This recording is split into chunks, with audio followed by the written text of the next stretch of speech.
sicuramente c'è un tema che riguarda i dazi statunitensi, c'è un tema che riguarda i dazi in termini più generali.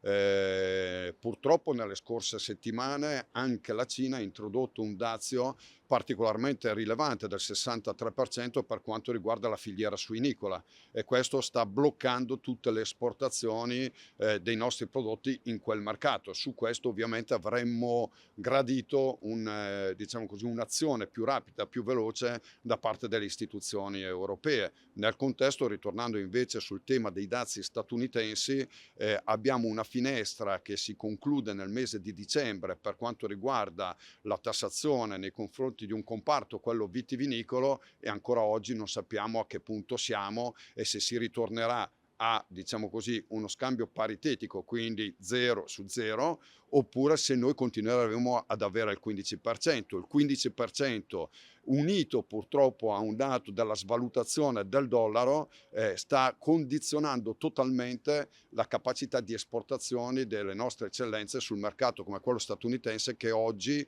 è comunque fra i più importanti per quanto riguarda ad esempio il paese Italia. Sul settore vitivinicolo noi esportiamo circa 1,8 miliardi, in questo momento negli ultimi 2 mesi abbiamo perso più del 20% del mercato.